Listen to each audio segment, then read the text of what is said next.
Do you see food on my shirt? No, you don't.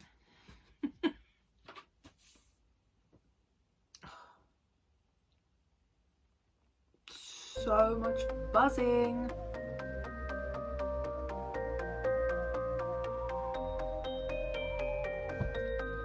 Hi pals, it's me again, Artie, your chronically ill friend.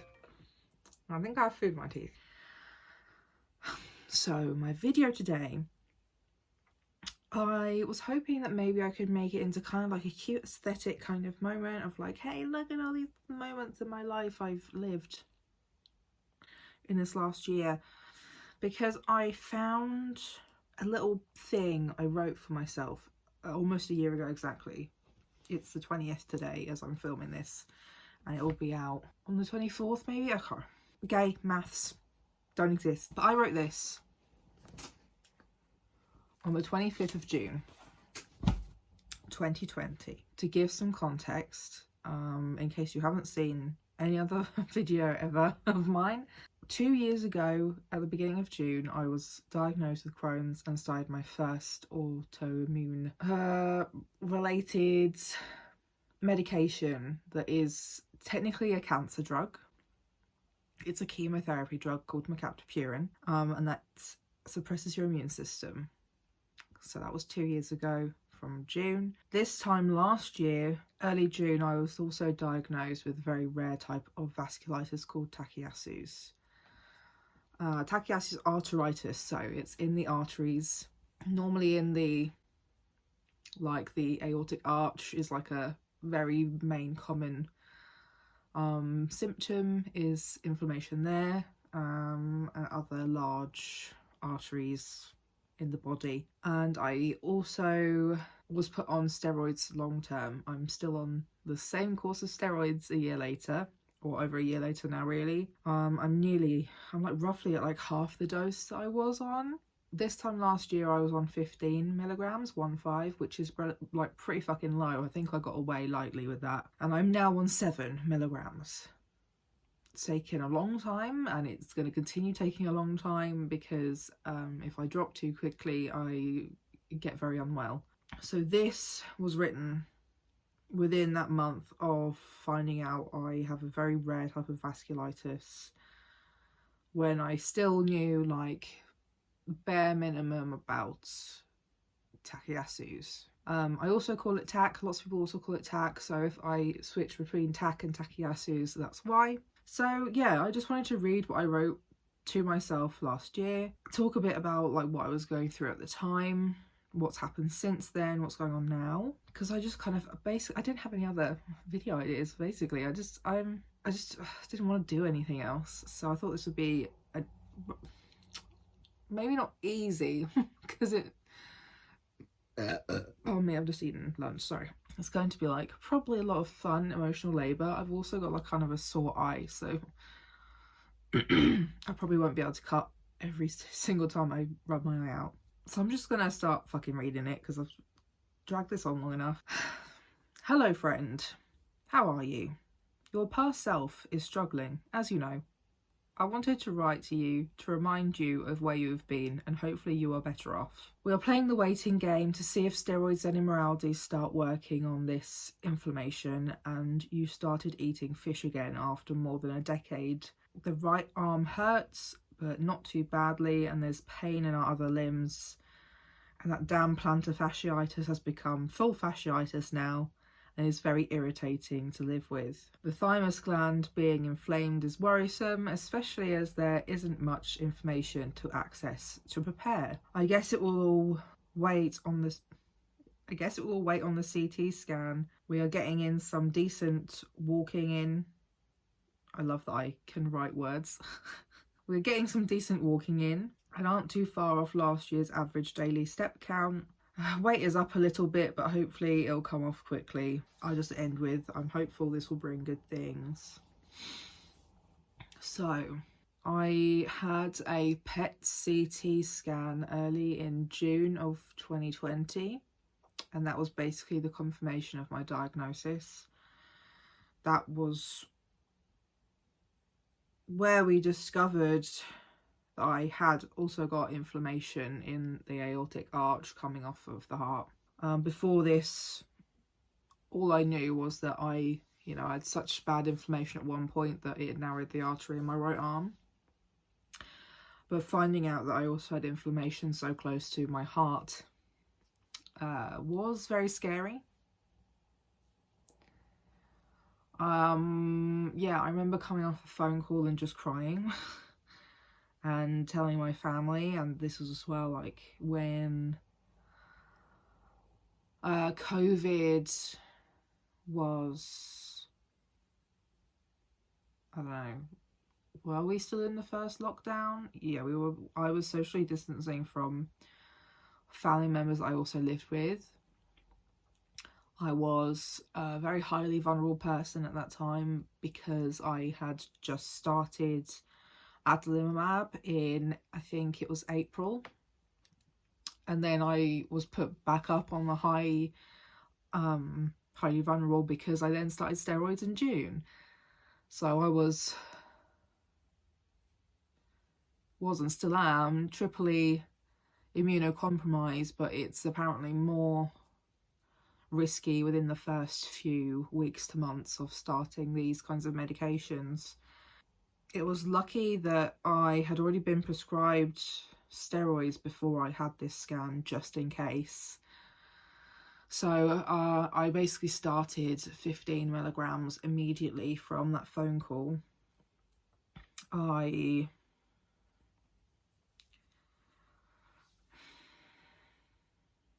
had to go for that chest CT as well, which was also added as like a MRI with contrast, so we could do two things at once. So the CT was to check out the thymus gland, which was basically a cancer scare, and something that was almost completely missed as well if it hadn't been for me asking more questions, because they were only looking at Takayasu's vasculitis related inflammation in this PET scan.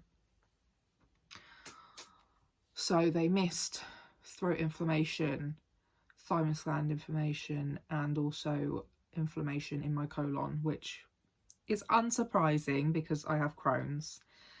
But yeah, because I asked questions is when they noticed these other bits of inflammation. I have still not actually seen ear, nose and throat about my inflamed throat. I've still not seen them.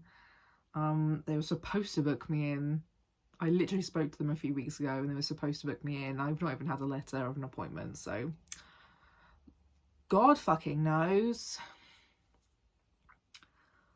But yeah, so that was basically also a cancer scare, because the thymus gland is not often inflamed for any other reason, and because I'd asked more questions again, the CT scan was also an MRI with contrast, and the MRI with contrast was able to scan my entire aorta to see the extent of damage, whereas the PET CT shows nothing except just where inflammation is. It doesn't show you anything else. It's kind of a shit scan. It doesn't show you a lot of fun radioactive shit pumped into you just to see if there's some inflammation that it can't even tell you anything else, which is really unhelpful. I then also had this MRI. I don't know whether that was this was after I wrote this as well, so I was already scared I could have cancer. But then after this MRI, I found out I had even more damage from Takayasu's that we didn't know about, and we wouldn't have known about if I hadn't had mentioned, hey, can we get this done as well at the same time? Is there any way of just doing all that? Thanks. So last summer was not great. I don't remember much of it, I'm not going to lie.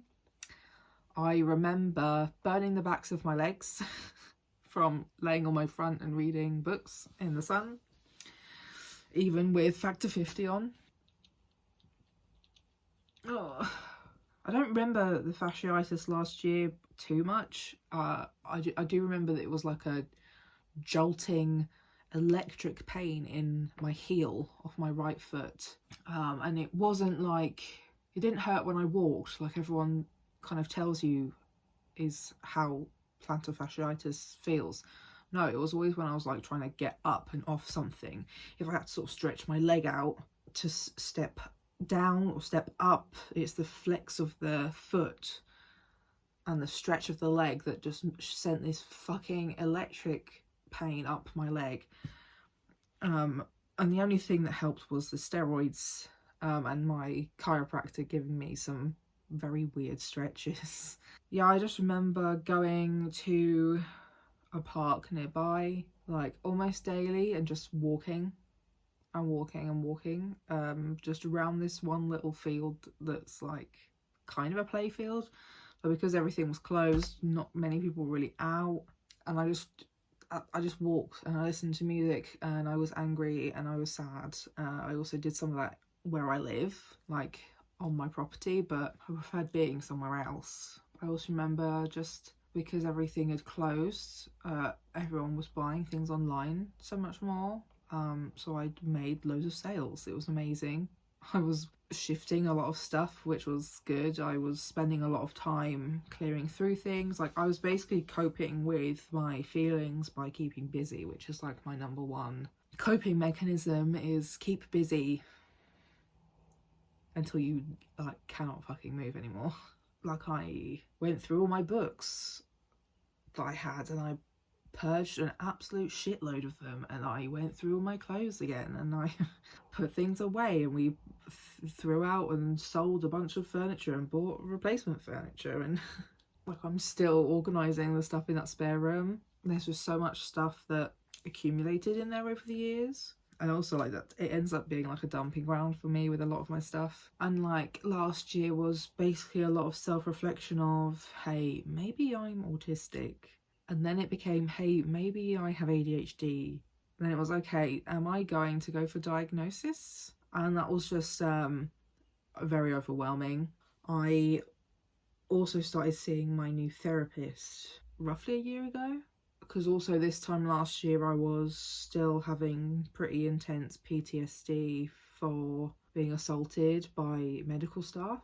I would have flashbacks to when that happened. I wouldn't be able to sleep, or I struggled to get to sleep because I would just see it happening. Or if I was due a blood test, which I have to have blood tests all the fucking time, you know. And as well, before I wrote this, with my PET scan, and then after this with the MRI with contrast, both of those involved a cannula and pumping stuff into me through my veins. And I remember the PET scan one going so badly that we missed my time slot, and I had to wait for the next available time slot because I ended up having a panic attack for half an hour, because they didn't pay attention when I said I need someone experienced, and the tech who put the cannula in ended up going straight through the vein, and was pumping saline just into muscle mass, which is painful. That's a pain I didn't know existed. So that's a tip: if you've had a cannula inserted and they start pumping saline in and it hurts, it's not in properly.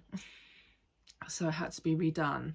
And so it was taken out. It was really, really hot that day. I remember being very like wet, sticky, and they stuck it in my forearm, and I have a video of me taking off my fucking bandages from that day. So yeah, like, the awful panic attack I had that day. I don't remember the MRI one, but oh no, that was also a panic attack. Yep, I remember that one. I had 2 techs trying to find a vein in each arm.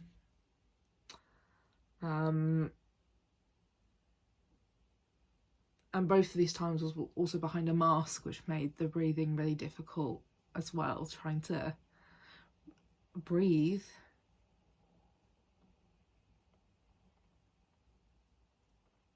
but also being too scared to take the mask off. I did not expect to be this teary.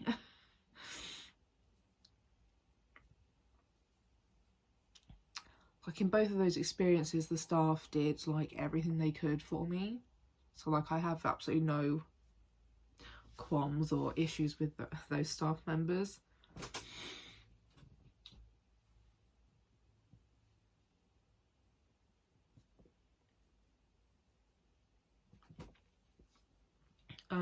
It's more the fact that the person who caused me to have that kind of reaction did that to me, basically. And I worked with my new therapist. We did EMDR mainly at the beginning, mainly around that trauma.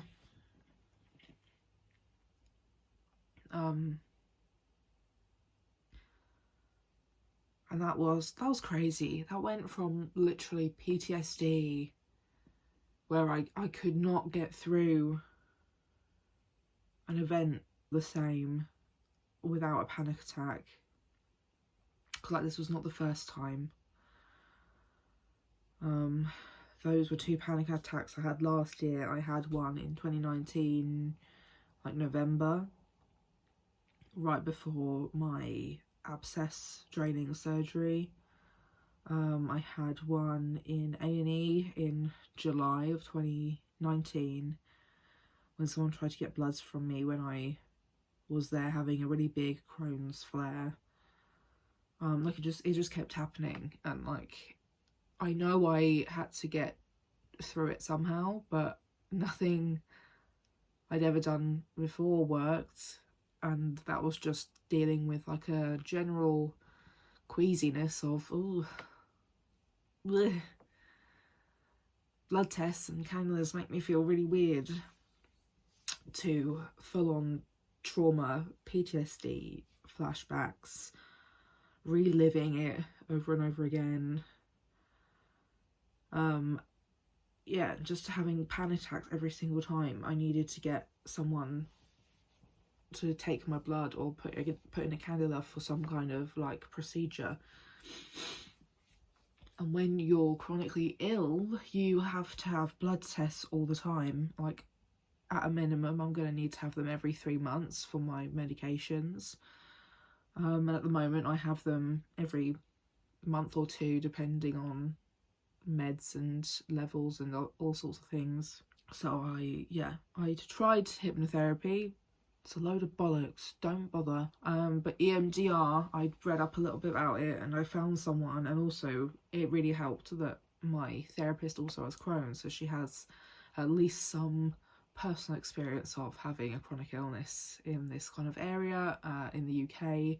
I didn't have to teach my therapist how to care and respond to me, and it was almost overnight. Like, it literally took maybe 3 EMDR sessions, and I stopped having flashbacks. I stopped panicking and not being able to sleep the nights before blood tests. I stopped having panic attacks when I had blood tests. It was insane. I think that was one of the biggest parts of like the turnaround of my well-being. We also did some work on like the trauma I experienced from the abscess surgery, and the aftercare of that, because I was not, nobody prepared me for what I was going to experience. So I was absolutely traumatized from that as well. And then later in 2020, I actually thought I was going to go through the exact same thing all over again, and I got very unwell mentally from it. I was very panicked. For a 3-minute dose them again. They hope not, if we can control my IBD, but I think it's still possible. And that was like the worst pain I've been in my life. Baby.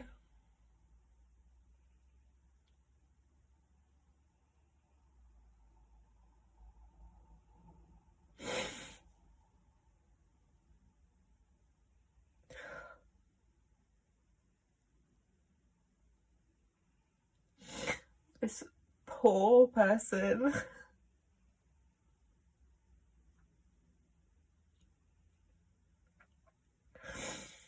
has no idea what this next year is gonna bring.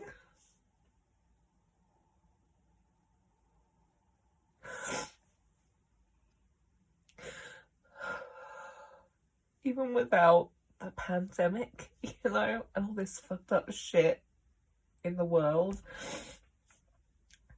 this freshly 25-year-old person has no idea that they are about to go and have surgery that will not heal properly for 5 months and will be up there along with the erythema of like the worst pain they have ever felt in their life.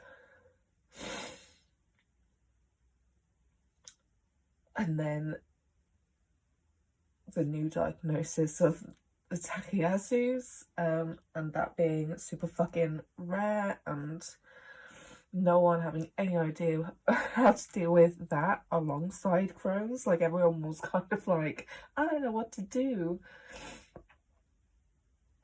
when it was just Crohn's. Like I've just said in this video, people didn't know what to fucking do, and that was just Crohn's. Now I'm here. Crohn's, Takayasu's, hypothyroid syndrome, probably another abscess.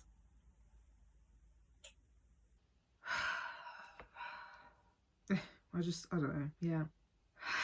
And then if you want to hear more about like my adalimumab, I've made videos on that, so I won't go into that anymore, but we changed some things with some meds as well, and I started slowly coming off the prednisolone around December.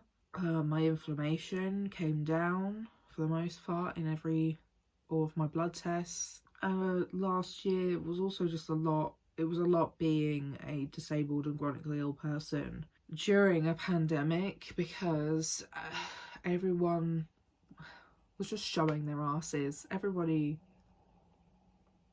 was being the most ableist they possibly could be. I was constantly terrified that if I ended up in hospital with COVID, that they would place a DNR on me. And like, the irony of finally wanting to live my life when I am chronically ill and my body is always trying to kill me is not lost on me, trust me. I spent a lot of time, and I think I still do now, just taking it day by day and trying to find something to be thankful for or positive about. I don't mean in the toxic positivity way. I absolutely do not mean that. I hate that a lot. But I mean in like a way of, you know, when everything seems hopeless and feels awful and nobody seems like they are trying to help, or people don't care, trying to think of some things, or at least one thing every day that makes you think, okay, I'm glad I'm here.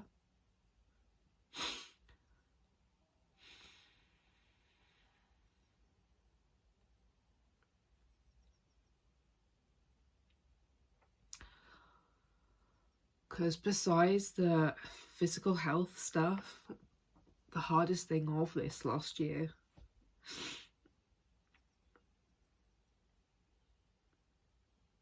has just been seeing just volatile things being said about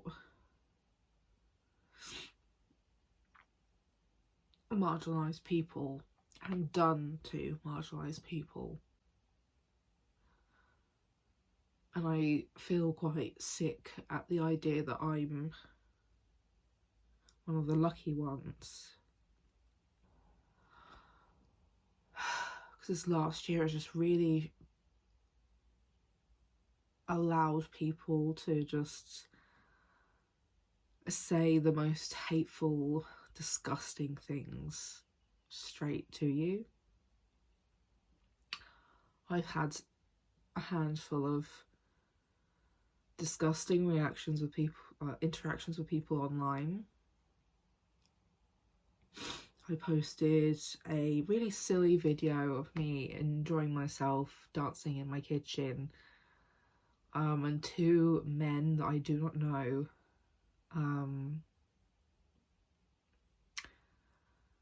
called me a cockroach and said that I should be exterminated.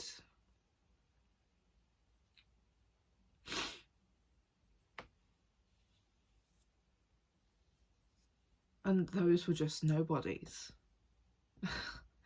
And if you want to look at what celebrities have been saying, it's disgusting. Or what politicians have been saying about, you know, disabled people, what people say about disabled people, trans people, queer people, bi people, non-binary people, you know, like, no matter what the marginalisation is, it's just been vile hate spewed at and about us. And as well, like, as someone who's been coming into the sort of neurodivergent community online in this last year, finding out who I am and things I didn't know or understand about myself,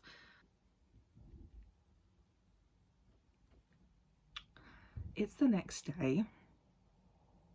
Basically, my phone cut out and I wasn't sure it had even saved what I talked about yesterday, and I did not have the emotional capacity to try and redo any of that, because that was all, most of it was impromptu and unexpected, so I just left it. I don't really know what I was going to say about being neurodivergent and joining the online community of neurodivergent people. Like, I don't quite remember all the things that I was saying, because I wasn't about to watch that back right now. I have to watch it again when I edit it, and I just don't think I can do it twice. I don't know, that online space has been really important for me to figure out a lot of things for myself. I am waiting for my diagnosis assessment for ADHD, which will be in October. That's so far away, like 4 months. I'm hopeful that I will be diagnosed and that there will be some medication options to look at, because I have seen as well in this last few months that there's a link between fibromyalgia, which is one of my diagnoses, chronic pain and ADHD, and like basically a lack of dopamine. That, and then another point of view and perspective on my disordered eating and like my struggle to cut down on sugar and things like that, all make sense in a very different way now, of like, hey, this is something that I don't see talked about online very often, but it's very easily could be that if I have ADHD, which I'm pretty sure I do, that my sugar cravings, reliance, whatever, is just dopamine chasing. And the same with the chronic pain that I'm living with, it's just dopamine not being there in my system. And it's kind of looking at these things through another perspective again, that like, hey, a lot of these things that were made to feel like were my fault and my personal failings are not. I mean, for a start anyway, anything to do with eating and diet are not personal failings, but you know, it's just that's how society likes to frame those sorts of things. But then also along the lines of productivity and sticking to one thing through to the end, and just a lot of things that were framed to be bad and my fault are just how my brain is wired. And yeah, I think just generally this last year has been really difficult existing as all of these marginalizations, because it doesn't feel like there's a safe space for me online or anywhere, pretty much at all. If I'm in a disabled space, lots of people are homophobic and transphobic, or they're ableist. Again, they're just ableist. whether it's about their own disabilities or other disabilities, or they're sanist against mental illness.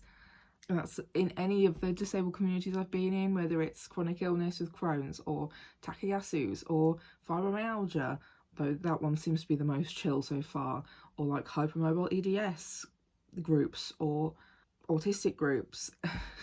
And even the spaces that are specifically for queer and trans disabled people, just like, even if they're not prejudiced towards me, I just see so much prejudice in general against other people, and being in queer spaces that aren't made for disabled people. Like, there's this new non-alcoholic queer space opening in London, but they haven't even fucking thought about disabled customers, full stop, and they expected disabled people to do that labour for them without paying them. And it's, you know, seeing all these things all the time of like, it's just a lot of work to exist in these spaces, because even calling someone out, a lot of people are against you. And I see a lot of the BIPOC members of these groups as well, just like, I don't know how they fucking do it. I don't have the patience for this sort of shit. This is why I would never be a group admin of any kind. I do not have the patience for people being shit. As an overall, all of these groups are racist. It's just like, I don't know how to make things better from this point on. Currently, my only safe space is watching certain streamers. There's like a select group of gaming streamers who I feel like are safe for me to go and watch and not feel like they're going to be transphobic, homophobic, or like aggressively ableist. Like, I feel like I can't even escape to a lot of books, because, you know, it's something that everyone talks about online, is that, hey, why can't marginalised people just write about their joy? Why do we always have to write about our suffering? And this is especially true for like Black writers, and like, I really feel that. But also, just even the marginalised writers writing say shit that is just not great. I mean, without naming names, we know one particular non-binary writer who wrote some really fucking bad shit. One was about Israel and the other one was about racism, and as a white non-binary person, you should probably fucking not. And then another non-binary writer used ableist language in their book, so that's fun. I love that for me. So yeah, even in one of my favourite pastimes and favourite hobbies and favourite something, you know, books, writing, stories, not safe. I can't just enjoy anything because there's always something ableist or homophobic or transphobic or some kind of triggering scenario, or racism and xenophobia. Is that how you say it? I don't think I've ever said that out loud, so pardon me, I'm dyslexic. And currently my only escape is watching these streamers stream Dead by Daylight. It's kind of sad that all of my hobbies are just like another form of pain for me. But yeah, I don't know. This was not really the video that I'd kind of planned this to be. I thought it was going to be more of like just a health thing, but it turned into trauma and how awful people have become in this last year. I mean, I know people have always been awful, but sitting at home all day with nothing else to do except be online where they can be anonymous, and they really have just been really bad. And then it's crept onto our streets a lot more, especially with our government. So I love that for me and all of my other marginalised friends and people. Leave a comment down below. Leave a like on this video because it helps. And I am a small YouTuber who would like to turn this stuff that I do online into a career. Thank you very much. What else do I say? Subscribe to my channel for the exact same reasons as what I just said. I talk about books queer and trans things, chronic illness, disability, and soon to be more neurodivergence, the intersections of those. And I also sometimes just talk about media, because I think that's just one of my special interests, is just media and representation, but I'm just not very good at vocalizing or verbalizing it. But hey ho, what are we here for if not to practice? So that was a shit show of a video, and I'll see you next week. Bye.